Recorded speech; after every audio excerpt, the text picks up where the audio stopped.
नमन करता हूँ कि हम सभी को मिलकर इनका साथ देना चाहिए और यात्रा ये चलाते हैं तो उसका रिजल्ट भी मिलता है। लेकिन अगर एक समूह और एक ताकत के साथ अगर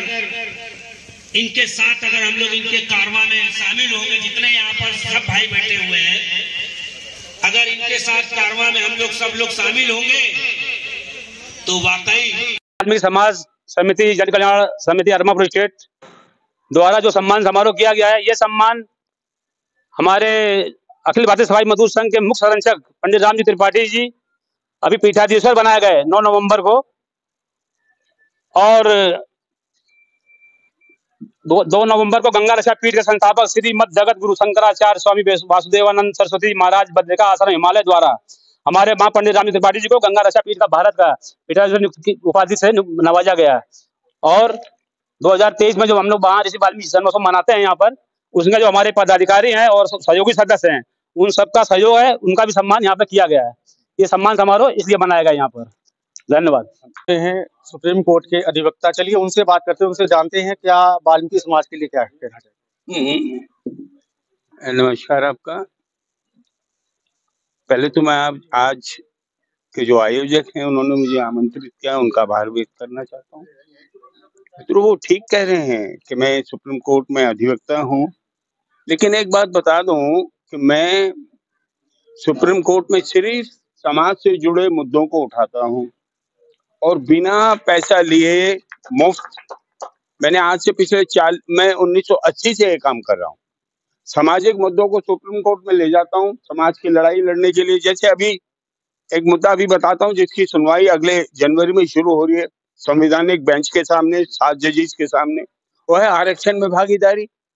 प्रश्न यह है कि आरक्षण में जो वंचित समाज है, दलित समाज को, जो पिछड़ा समाज है, उसकी हिस्सेदारी कहाँ है? आरक्षण तो कुछ चुनी हुई जातियां, ताकतवर जातियां ले रही हैं। उसका आरक्षण का लाभ तो गरीब तक नहीं पहुंच रहा ना, सफाई मजदूर तक नहीं पहुंच रहा ना। उसके हाथ में तो सिर्फ झाड़ू है। मैंने एक बात कही थी, एक छोटी मेरी किताब भी निकली है, मैंने लिखा था कि देश की आजादी ने और भारतीय संविधान ने आज सफाई कर्मचारी अछूतों को क्या दिया? झाड़ू दी। और वो झाड़ू भी मैंने देखा, दिल्ली में हमारी एक पार्टी आई है, आम आदमी पार्टी, वो झाड़ू भी वो ले गई, उसने अपना सिंबल बना लिया।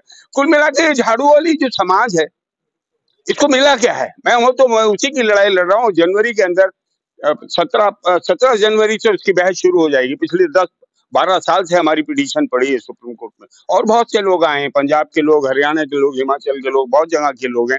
तो मैं इस तरह की सामाजिक लड़ाई लड़ता हूँ और बिना किसी से पैसा लिए। अपनी हमारी टीम है वकीलों की, जो वो फ्री में काम करती है, गरीबों की, सिर्फ गरीबों की लड़ाई लड़ी। तो ये आज एक ऐसा अवसर मिला मुझे यहाँ आने का।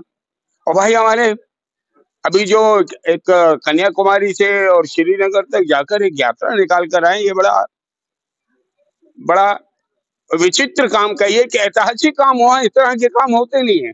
उनकी पीड़ा नजर आती है।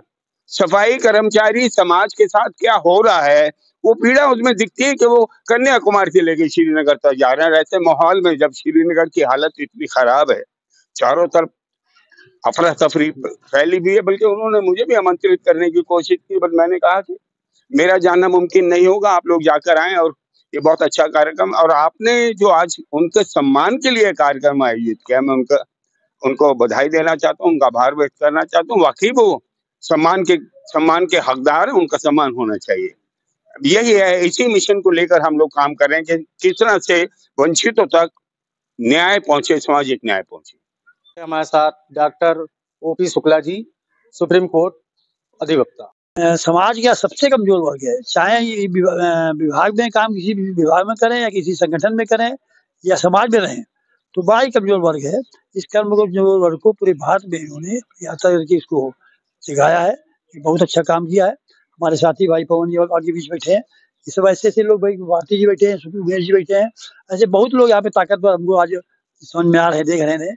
इनके मन में एक जज्बा है कि हमें कमजोर वर्ग का मदद करना चाहिए। तो वास्तव में समिति बधाई की पात्र है, बहुत बहुत बधाई पात्र है। इन्हें महर्षि से विद्वान संत के की बात को स्वीकार किया है और इसको चरितार्थ करने के लिए इस वर्ग को आगे बढ़ाने का प्रयास किया है।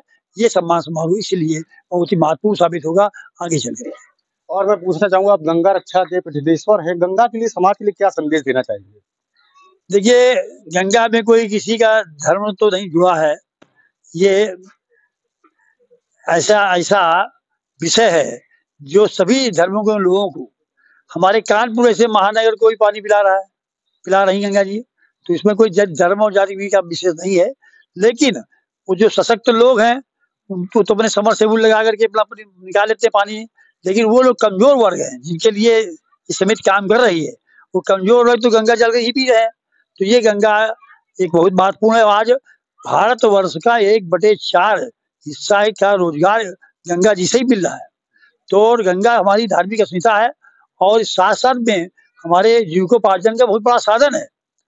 और ऐसी स्थिति में मुझे 20 साल हो गए अनवरत ऐसी स्थिति को देखते हुए संघर्ष करते हुए थे, तो हमारे देश के शंकराचार्य जी ने इस बात को स्वीकार किया, गंगा रक्षा पीठ भारतवर्ष में नहीं है और इसके भारतवर्ष में इसको निर्माण किया जाए। इन्होंने 9 तारीख को आकर के इसका गठन किया और भारत घोषणा की, क्योंकि शंकराचार्य जी ही इसकी घोषणा कर सकते हैं। और मुझे पीठाधीश्वर माने एक मुख्य प्रहरी, पीठाधीश्वर तो उनके हिसाब से बहुत बड़ा पोस्ट है, लेकिन मेरे हिसाब से तो प्रहरी था, मजदूरों का प्रहरी था, कर्मचारियों का प्रहरी था, और गंगा का प्रहरी हूँ, गाय का प्रहरी हूँ और गरीब का प्रहरी हूँ। प्रहरी माने चौकीदार। मैं तो एक सच्चा चौकीदार हूँ और सच्चा चौकीदार की 2 परिभाषाएं होती हैं, एक सकाम सेवा, एक निष्काम सेवा। तो मुझे भारतवर्ष में निष्काम सेवा करने का अवसर प्रारंभ से मिला। 50 वर्ष से अधिक हुए मजदूरों के बीच में सेवा करने का निष्काम भाव से।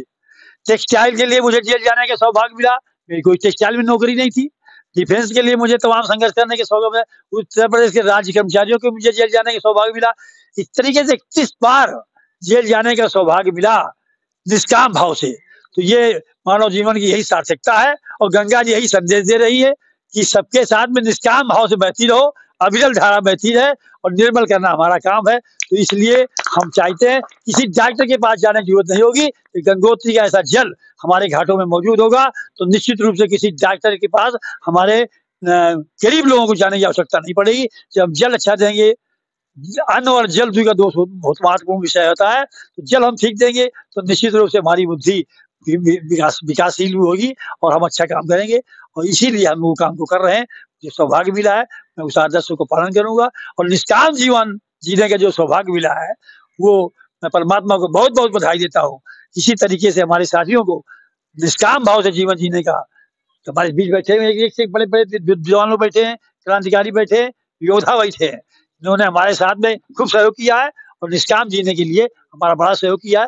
मैं सबका आभार व्यक्त करता हूँ, सबको धन्यवाद देता हूँ, बहुत बहुत धन्यवाद। और आपको भी धन्यवाद देता हूँ, आप चैनल के माध्यम से इस महत्वपूर्ण विषय को खूब तेजी से उठाइए और इसके मजबूती से गंगा और गाय और गरीब यदि इसको आप लेकर चलेंगे तो समाज का मूल यही पे है। समाज जैसे गाय हमारी दूध पीते हैं, सिवा छोड़ देते हैं। तमाम लोगों के दीवारों में करोड़ों रुपए निकलते हैं, क्या वो पाल नहीं सकते उसको? क्या एक गाय नहीं पाल सकते? मुझे सौभाग्य मिला है सैकड़ों गाय पालने का, ऐसी गायों का। राजपाल ने कहा आगे कि मैं तो भारतवर्ष की पहली गौशाला मैंने देखी है। तो गंगा ऐसी है जिसको लोग सोचते हैं अंतिम काम आएगी। तमाम राजनीतिक प्रदूषण के लोग जानते हैं कि गंगा अंतिम में काम आएगी, गंगा अंतिम में काम नहीं आएगी। गंगा एक बड़े 4 जीविकोपार्जन के साधन दे रही है। तो गंगा भी महत्वपूर्ण है और गाय भी महत्वपूर्ण है और गरीब तो सबसे ही ज्यादा महत्वपूर्ण है। इसलिए उसकी सेवा सफाई के रूप में कर रहे हैं, तो बहुत बहुत आभार है। और आपसे भी अपेक्षा करेंगे आप भी इसी तरीके से मजबूती से अपने चैनल के माध्यम से उठाएंगे। ये थे हमारे सर गंगा रक्षा पीठ के पीठेश्वर राम जी त्रिपाठी जी। चलिए और बात करते हैं, यहाँ पे है मौजूद तारा जी, इनसे पूछते हैं क्या कार्यक्रम रहा आज। मैं अखिल भारतीय सफाई मजदूर संघ का उत्तर प्रदेश का अध्यक्ष हूँ। मेरा नाम संजय कुमार और पप्पू ताराचंद है। मैंने सारनाथ बनारस से पूरे उत्तर प्रदेश में यात्रा चलाया और प्रदेश के मुख्यमंत्री महामहिम राज्यपाल को, मुख्यमंत्री को ज्ञापन दिया। सरकार ने, चूंकि शूद्रों की धुर विरोधी सरकार है और उसने गूंगी बहरी सरकार है, उसने नहीं सुना, तो हमने हमने माननीय प्रधानमंत्री का संसदीय कार्यालय बनारस घेर करके ज्ञापन दिया और इसके बाद भी जब हमारे मजदूरों की बात माननीय प्रधानमंत्री जी ने नहीं सुना, तो पुनः मैंने सारनाथ से यात्रा चला करके लखनऊ में समापन करके प्रधानमंत्री को, प्रदेश के मुख्यमंत्री को ज्ञापन दिया है।